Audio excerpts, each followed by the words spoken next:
Episode 4, The Fracture That Remembers.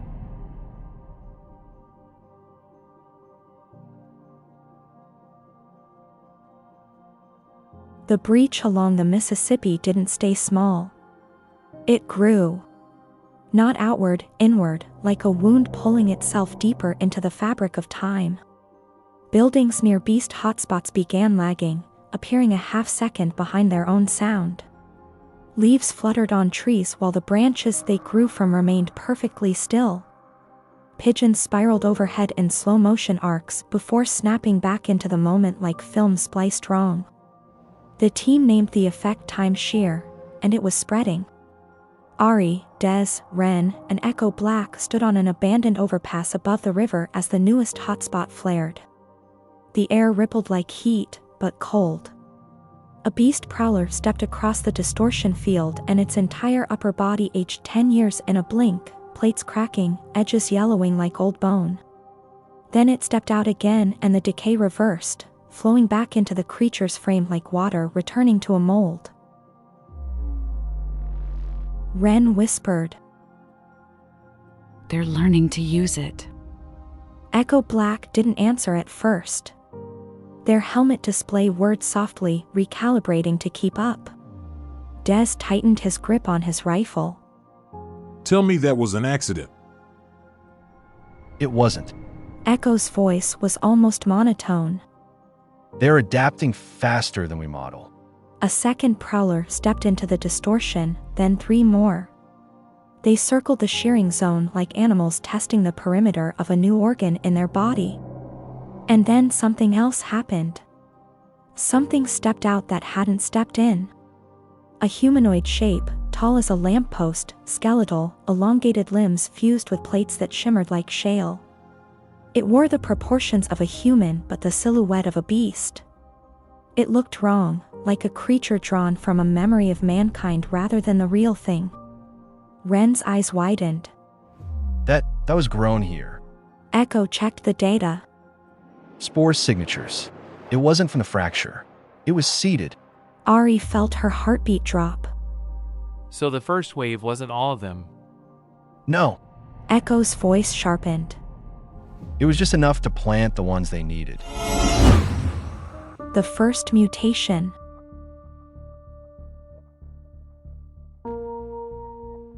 Back near the Old River Terminal, now converted into a temporary field lab, the young man they met months ago stood shaking under a halogen floodlight. Time hadn't sped, he had.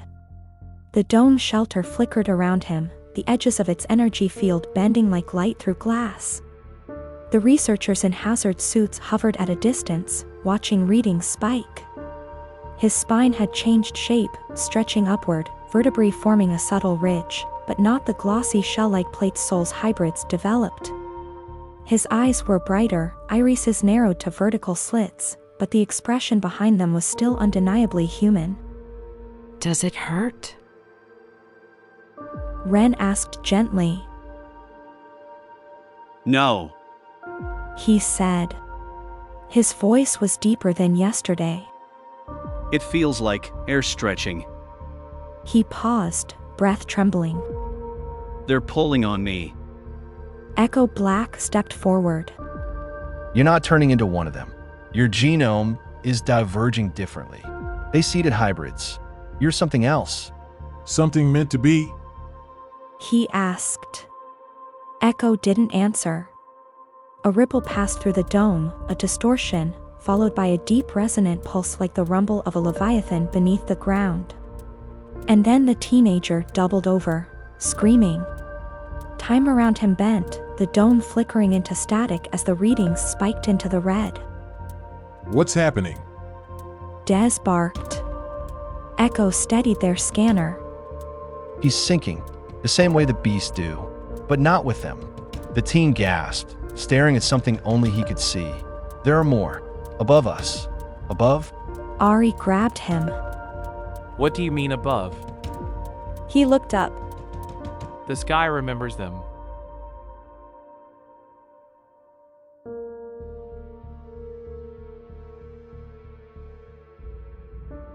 Ancient orbital station.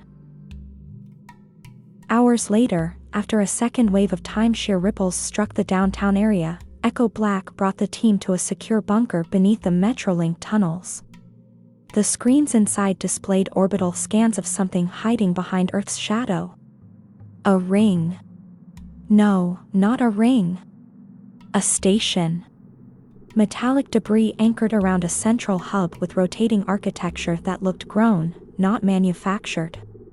Organic geometry. Honeycomb patterns.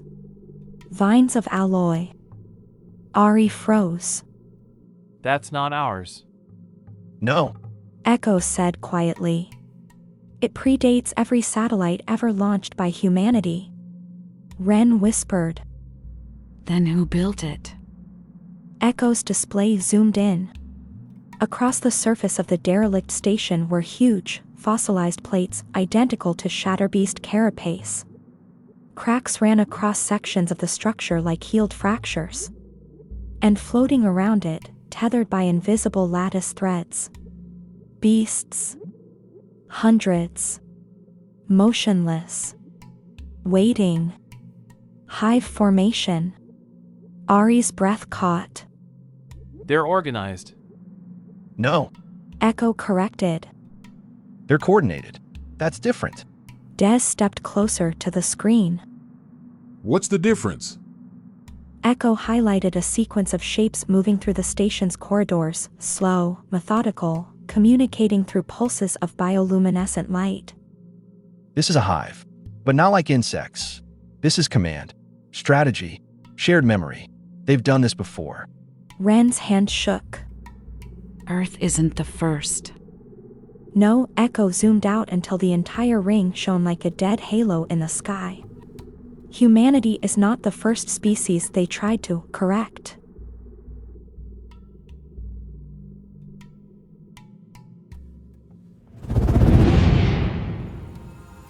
Primarch's rise. The new wave didn't hit the riverfront first. It hit Midtown, a rupture tearing open near the old Civic Center, a brilliant spear of light blasting outward. Ari and Des arrived seconds after the first alarm. And they saw it. A Primarch. 3 stories tall. Armor plates stacked like a cathedral's dome. 6 eyes set in a triangular pattern. A chest cavity glowing with pulsing light that seemed to hum in perfect sync with the timeshare distortions. It moved with deliberate purpose, stepping through vehicles like toys. The streets vibrated.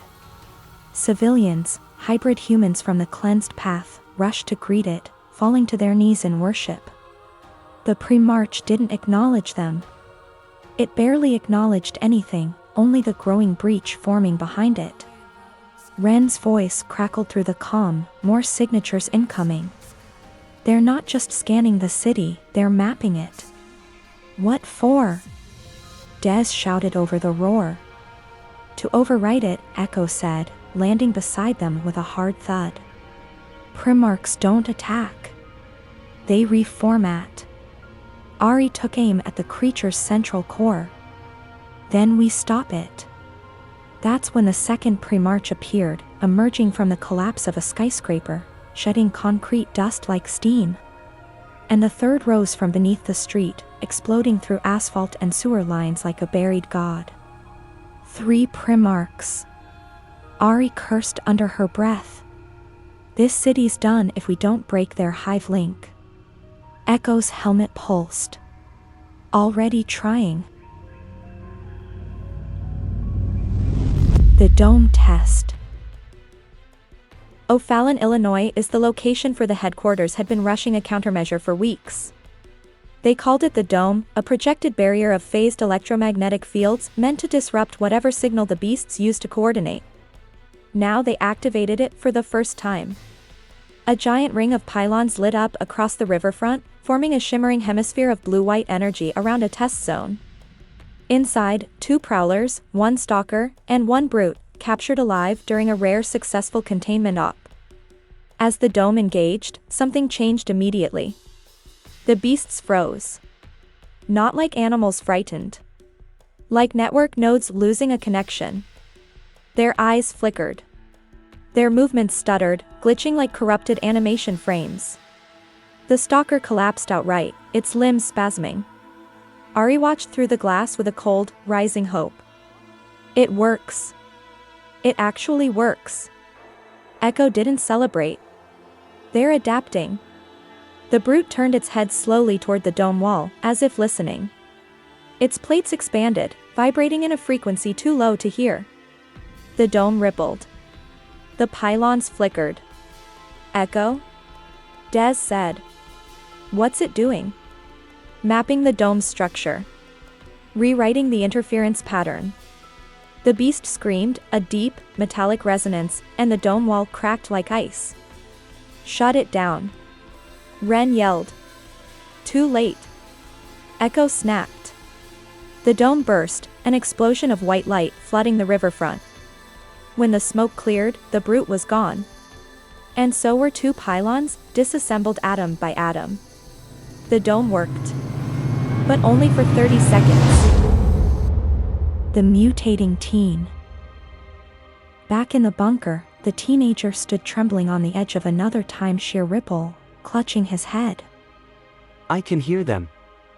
He whispered. Ari knelt. You're not one of them. You're not a hybrid. You're something else. Tell us what you're hearing. They're not trying to kill us, he said slowly. Not at first. They're trying to line us up. Fit us into something. Fit Earth into something. What something? Ren asked. The teen's eyes glazed with a moment of terrifying clarity. A blueprint. He pointed toward the sky, toward the ancient orbital ring. That. They're rebuilding that. But on Earth.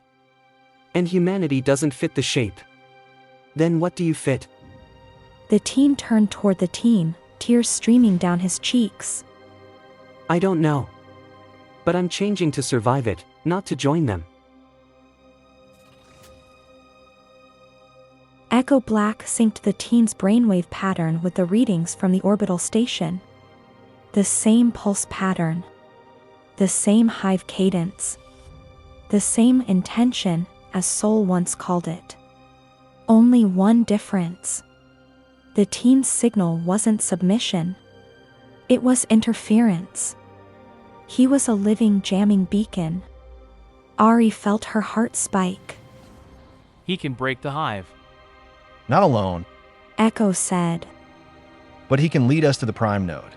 Des looked out the bunker window toward the distant O'Fallon, Illinois HQ, now glowing with evacuation lights, defense lines powering up.